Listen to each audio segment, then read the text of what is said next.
Hi people, welcome back to our channel. మన ఛానల్ని subscribe చేయండి, లైక్ చేయండి. తప్పకుండా వీడియో చివరి వరకు చూస్తారని చెప్పేసి మనస్ఫూర్తిగా కోరుకుంటున్నాను. ఈరోజు టాపిక్లోకి వెళ్ళిపోదాం. ఇంకా శివ వరుణ్ ముచ్చట్లు చెప్పుకుంటున్న శక్తి ప్రియని చూసి, ఫంక్షన్ అయిపోగానే పని అయిపోయినట్లు కాదమ్మా, ఆ సామాన్లు అంతా సర్ది బంధువులు వెళ్ళే వరకు వాళ్లకు ఏం కావాలో చూడాలి అన్నాడు శివ. అవన్నీ చూడడానికి నువ్వున్నావుగా, నువ్వు ఉండగా నేను కష్టపడితే బాగోదు కదా అని అంది శక్తి. ఎవరు చెప్పాడే నేను చేస్తానని? ఈ పనులన్నీ నువ్వే చేసుకో. ఒరేయ్, నువ్వు కూడా ఏమీ చెయ్యకు అంటూ వరుణ్ వైపు చూశాడు శివ. నువ్వు భలేలాంటి వాడివి శివ, నువ్వు చెయ్యవు, వేరే వాళ్ళని చెయ్యనివ్వవు అంటూ లేచి బయటకు వెళ్ళిపోయింది శక్తి. ఎందుకు బావా తనని ఏడిపిస్తావు? ఆ డ్రెస్తో పాపం ఎలా చేస్తుంది అని అడిగింది ప్రియ. చేతులతో చేస్తుంది, నువ్వు నోరు మూసుకొని కిచెన్లోకి వెళ్ళి టీ పెట్టు అంటూ అన్నాడు శివ. ఆ మాటలకు ప్రియా కూడా బుంగమూతి పెట్టుకొని కిచెన్లోకి వెళ్ళింది. అమ్మా అని వరుణ్ వైపు చూసి, వీళ్ళు అమ్మా బంగారం అంటే మాట వినర్రా, మన నెత్తినెక్కి డ్యాన్స్ చేస్తారు. నువ్వు కూడా వీళ్ళ మాయలో పడి పిచ్చివాడివి అవ్వకు. నా మాట విని నాలాగా స్ట్రాంగ్గా ఉండు, అప్పుడే బాగుపడతావు అని చెప్పాడు వరుణ్కి. సరే అన్నయ్య, నువ్వు ఎలా అంటే అలానే చేస్తాను అన్నాడు వరుణ్. శివ తమ్ముడు చెంప మీద ప్రేమగా చెయ్యి వేసి, ఐ లవ్ యూ తమ్ముడు అన్నాడు. వరుణ్ శివ చెయ్యి మీద చెయ్యి వేసి, ఐ లవ్ యూ టూ అన్నయ్య అన్నాడు. ఇది అంతా అటు నుంచి శక్తి, ఇటు నుంచి ప్రియా చూసి ఇద్దరిని మనసులో తిట్టుకున్నారు. పద్మ, ప్రభాకర్ టీ తాగి బయలుదేరిపోతుండగా శివ పద్మని కౌగిలించుకొని వెళ్ళనివ్వకుండా అడ్డపడ్డాడు. శివ పనులకు ప్రభాకర్ నవ్వి, అయితే మీ పిన్ని అట్టి పెట్టుకోండి, నేను వెళ్తాను, కొంచెం అర్జెంటు పని ఉంది అని చెప్పాడు. రేపు వెళ్ళొచ్చులే మామయ్య, మీరు కూడా ఉండండి అని బ్రతిమిలాడింది శక్తి. నిజంగా అర్జెంటు పని నాన్న, లేకపోతే ఎన్నిసార్లు అడిగించుకునేవాడిని కాదు అని చెప్పాడు ప్రభాకర్. శివ కోసం పద్మ అక్కడే ఉండిపోయింది. ప్రభాకర్ సిటీకి వెళ్ళిపోయారు.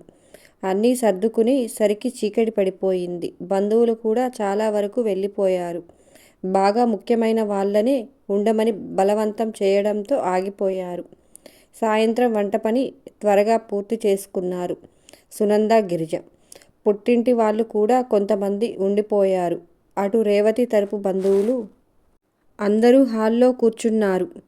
వంశీ, రాధ కూడా అందరితో పాటే హాల్లో కూర్చున్నారు. శక్తి ఫ్రెష్ అవ్వడానికి వాష్రూమ్కి వెళ్ళబోయేలోపు శివ వాష్రూంలోకి వెళ్ళి డోర్ వేసుకున్నాడు. శివ, ముందు నన్ను చెయ్యనివ్వు అని గొడవ చేసింది శక్తి. అయినా శివ వినిపించుకోకుండా వాష్రూంలోనే కూర్చొని కావాలని లేట్ చేస్తున్నాడు.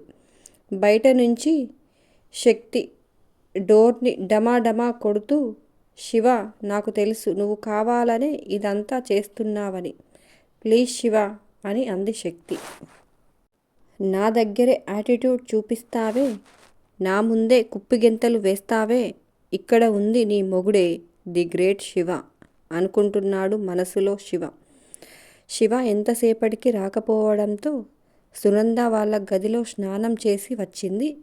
శక్తి రెడీ అవ్వడానికి వాష్రూమ్లోకి వెళ్ళగానే తడి టవల్ శక్తి మీదికి విసిరాడు శివ. దాన్ని చుట్టి మళ్ళీ శివ మీదికి విసిరింది శక్తి. ఇద్దరూ కాసేపు అటు ఇటు విసురుకొని అలసిపోయి చివరికి శక్తియే కొంచెం తగ్గింది. ఇంకా కోపం పోలేదా? ఈ కోపం అంతా పోవాలి అనంటే మళ్ళీ ఒకసారి సారీ బాబు, ఇంకెప్పుడు అలా చేయను, ఇంకా ఈ కోపం వదిలేయ్యవా ప్లీజ్ అని బ్రతిమిలాడింది శక్తి.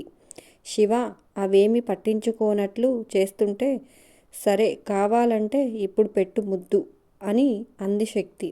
ఎందుకు, మళ్ళీ తోసేయడానికా అన్నాడు శివ. అని అంటూ ఉండగానే శివ శక్తిని దగ్గరకు లాక్కొని మళ్ళీ ముద్దు పెట్టాడు. తోసేస్తే అలుగుతావని శక్తి సైలెంట్గా ఊరుకుంది. లంగా ఓణిలో ముద్దు ముద్దుగా ఉన్న శక్తిని చూసి ఇంకోసారి గనుక తోసేశావనుకో ఈసారి అలగను, రూల్స్ అన్నీ బ్రేక్ చేసి నీకు చుక్కలు చూపిస్తాను, అర్థమైందా అన్నాడు శివ. శివ మెడ చుట్టూ చేతులు వేసి బ్రేక్ చేస్తావా, చెయ్యి చెయ్యి అంటూ మీదికి వెళ్ళింది శక్తి. ఇలా మీదికి వచ్చి నన్ను రెచ్చగొట్టకే, నిజంగానే చేసేస్తాను అన్నాడు శివ. అరే చేయమంటుంటే అని అంది శక్తి. ఓహో రివర్స్లో వస్తున్నావా, ఉండు నీ పని చెప్తా అనుకొని శక్తి నడుం మీద గట్టిగా గిల్లాడు శివ. అంతే, శక్తికి ఒళ్ళంతా జివ్వుమని అక్కడి నుండి పారిపోయింది. శివ శక్తి వెనుకబడి ఊరించి పారిపోతే నేను వదులుతానా అని అంటూ ఉండగానే డోర్ మోగింది. శక్తి వెళ్ళి డోర్ ఓపెన్ చేయగానే శక్తి త్వరగా అంతాక్షరి ఆడుకుందాం అని పిలిచింది ప్రియ. అవునా, 5 minutesలో వచ్చేస్తాను అని చెప్పింది. శక్తి బొట్టు పెట్టుకొని టేబుల్ మీద ఉన్న మల్లెపూలు పెట్టుకొని బెడ్కి అడ్డంగా పడుకొని తన వైపే చూస్తున్న శివని చూసి, ఏంటి అలా పడిపోయావు, నువ్వు రావా అని అడిగింది శక్తి. మూడ్ లేదే, మీరు వెళ్ళండి అన్నాడు శివ. నువ్వు లేకపోతే అసలు గేమ్ ఏం బాగోదు శివ, రా వెళ్దామంటూ చెయ్యి పట్టుకొని పడుకున్న వాడిని లాగింది శక్తి బలవంతంగా. బలవంతం చేసేసరికి లేచి హాల్లోకి వెళ్ళాడు శివ. అప్పటికే రామకృష్ణ, మురళి, రేవతి వాళ్ళ హస్బెండ్ సుధాకర్ అందరూ కూర్చొని ఎంగేజ్మెంట్కి వచ్చిన బంధువుల గురించి మాట్లాడుకుంటున్నారు. శకుంతల కూడా బంధువులతో ముచ్చట్లో పడింది. వరుణ్, ప్రియ, వంశీ, రాధ, వేణు, గిరిజ తరపు బంధువుల పిల్లలు అందరూ ఒక దగ్గర కూర్చున్నారు. మధ్యాహ్నం శక్తి ఇచ్చిన డోస్కి సుహాన వీళ్ళ ఎవరితో కలవకుండా దూరంగా కూర్చుంది. శివ, శక్తి కూడా జాయిన్ అయ్యారు. అంతాక్షరి ప్రోగ్రాం హుషారుగా సాగుతూ ఉండగా శక్తికి రేతో సాంగ్ పాడాల్సి వచ్చింది. ఎంతసేపు ఆలోచించినా పాట గుర్తుకు రాకపోతుంటే వీళ్ళ వైపే ఒక చెవి వేసి ఉంచిన రామకృష్ణ కోడలికి సహాయం చేయడానికి ఒక సాంగ్ గుర్తు చేశాడు శక్తికి. శక్తి అదే పాట పాడుతూ ఉంటే అందరూ చీటింగ్ చీటింగ్ అంటూ అరవడం మొదలుపెట్టారు. వాళ్ళ అరుపులకు అందరి ధ్యాస వీళ్ళ మీదే పడింది. అందరూ 2 పార్టీలుగా విడిపోయి గోల చేయడం మొదలుపెట్టారు. ఇంతలో వేణు సిస్టమ్ ఆన్ చేసి పాటలు అంటే చీటింగ్ చేస్తున్నారు, అందుకే డ్యాన్స్ చేయండి, ఎవరు గెలుస్తారో చూసుకుందాం అన్నాడు.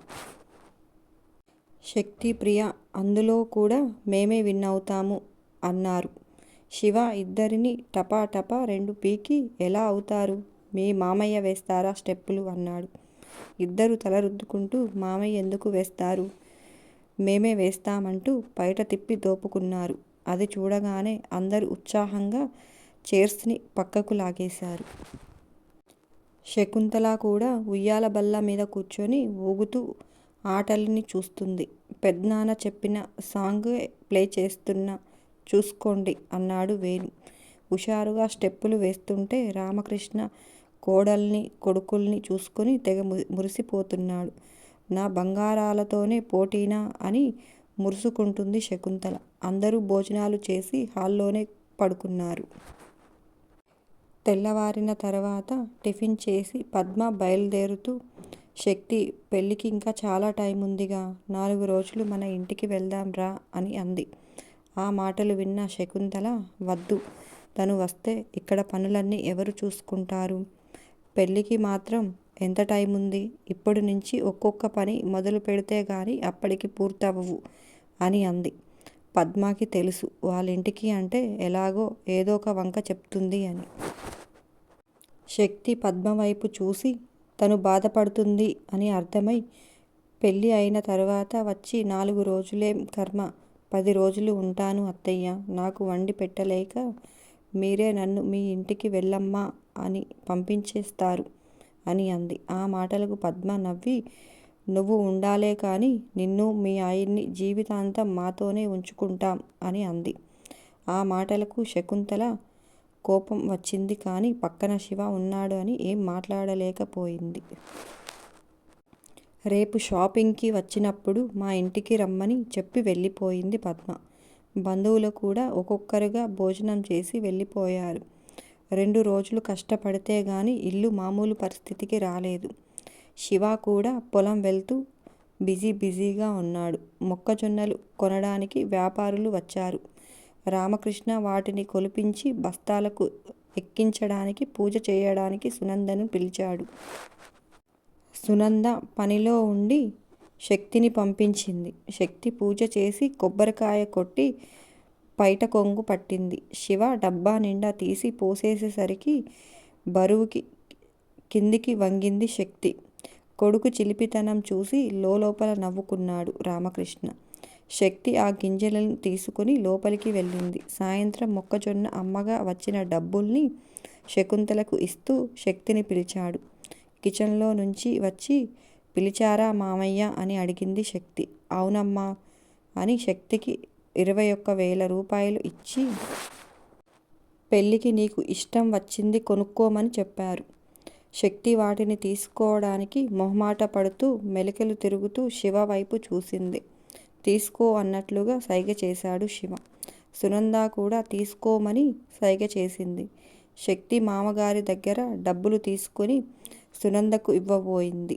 ఇవి నీకు మీ మామయ్య గారు ఇచ్చినవి, పంటకి ముందుగా వచ్చిన డబ్బులు. ఒక్కసారి దేవుడి దగ్గర పెట్టి దండం పెట్టుకొని దాచుకో అని చెప్పింది. శక్తి సంతోషంగా సరే అని వాటిని పూజ గదిలో దేవుడి దగ్గర పెట్టి దండం పెట్టుకొని తర్వాత తీసుకుందాము అని బయటకు వచ్చేసింది. రాను రాను శక్తి ఆ ఇంట్లో పాతుకుపోవడం చూసిన సుహాని రేవతి వైపు కోపంగా చూసింది.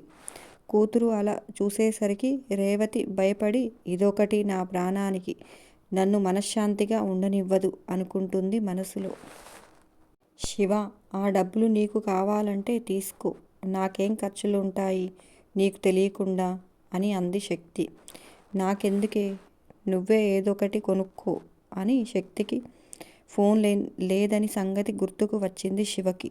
నేను బయటకు వెళ్తున్నాను, నీకేమన్నా కావాలా అని అడిగాడు శివ. పొద్దున్నుంచి పనిలో ఉన్నావు, ఇప్పుడు బయటకు ఎందుకు శివ? ఫ్రెష్ అయి హాయిగా తిని పడుకోక అని అంది శక్తి. పిన్ని ఫోన్ చేసిందిలే ఇంటికి రమ్మని, అందుకే అన్నాడు శివ. ఓహో అవునా, నాకేమీ వద్దు కానీ నువ్వు త్వరగా వచ్చేయ్ శివ, నువ్వు కనిపించకపోతే నాకేం తోచదు అని అంది శక్తి. ఆ మాటలకి శివ నవ్వుతూ శక్తిని దగ్గరకు తీసుకొని నువ్వు కూడా రా, మళ్ళీ వెంటనే వచ్చేద్దాం అన్నాడు. శక్తికి శకుంతల చెప్పే పనుల లిస్టు గుర్తుకు వచ్చి ఆవిడ ఫేస్ జూమ్లో కనిపించేసరికి ఒక్కసారిగా తల విదిలించి వద్దులే శివ, నువ్వు వెళ్ళి వచ్చేయ్, నీ కోసం ఎదురు చూస్తూ ఉంటాను అని చెప్పింది శక్తి. స్నానం చేసి వచ్చి షర్టు వేసుకున్న శివ షర్టు బటన్ విరిగిపోవడం చూసి దీనికి ఎన్నిసార్లు చెప్పినా బుద్ధి రావడం లేదు. నా షర్ట్ని బండకేసి బాధకే బటన్స్ విరిగిపోతున్నాయి అని 1,00,000 సార్లు చెప్పాను, అయినా ఇలాగే చేస్తుంది. రేపు రానివ్వు, దాని పని చెప్తాను అని టీషర్ట్ని కోపంగా విప్పేయబోయాడు శివ. విప్పకు శివ, ఈ టీషర్టు నీకు చాలా బాగుంటుంది, దీనిలో నువ్వు ఎంత ముద్దుగా ఉంటావో అంటూ శివ 2 బుగ్గలు లాగేసి ముద్దు చేసింది శక్తి. నీకు ముద్దొస్తున్నాను కదా అని బటన్స్ లేని షర్టు వేసుకొని తిరిగితే పిచ్చోడు అనుకుంటారే అన్నాడు శివ. బటన్స్ లేకుండా ఎందుకు వేసుకుంటావు, ఒక్క నిమిషం ఉండు అంటూ ర్యాక్లో నుంచి సూది దారం తీసుకొని హ్యాండ్స్ దగ్గర ఉండే ఎక్స్ట్రా బటన్ తీసి శివ ఒంటి మీదే బటన్ కుట్టడం మొదలుపెట్టింది. శక్తి బటన్ కుడుతుంటే శివ శక్తిని దగ్గరకు తీసుకునే పనిలో ఉన్నాడు. శివ చేతిలో సూది ఉన్నప్పుడు ఆట పట్టించకు, గుచ్చుకుంటుంది అని చెప్పి రేపటి నుంచి నీ టీషర్ట్ నేనే ఉతుకుతానులే అని అంది శక్తి. ఏ, ఇప్పుడున్న పని చాలడం లేదా అన్నాడు శివ. పని అనుకుంటే ఎలా శివ, ఇలా బటన్స్ విరిగితే షర్ట్స్ ఎలా వేసుకుంటావు అని అంది శక్తి. ఈ పెళ్లి పనులు అయ్యే వరకు వద్దులేవే, ఇప్పటికే అటు పరుగులు పెట్టి ఇటు పరుగులు పెట్టి అలసిపోతున్నావు అని అన్నాడు శివ. ఆ మాటలకి శక్తి నవ్వుతూ నువ్వు ఎదురుగా నవ్వుతూ తిరుగుతున్నావు అనుకో, ఎంత పనులు పెట్టినా అలుపుండదు శివ అని శివ గుండెల మీద వాలిపోయింది శక్తి. శివ ప్రేమగా శక్తి తల మీద చెయ్యి వేసి నెమురుతూ, నీ కళ్ళ ముందు లేకుండా నేను మాత్రం ఎక్కడికి పోతాను?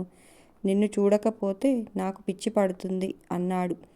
డోర్ లాక్ చేయకపోవడంతో గాలికి తెరుచుకొని ఎదురుగా ఉన్న సుహానీకి ఇద్దరు ప్రేమగా మాట్లాడుకోవడం, నవ్వుకోవడం చూసి కోపం నశాలానికి అంటుకుంటుంది.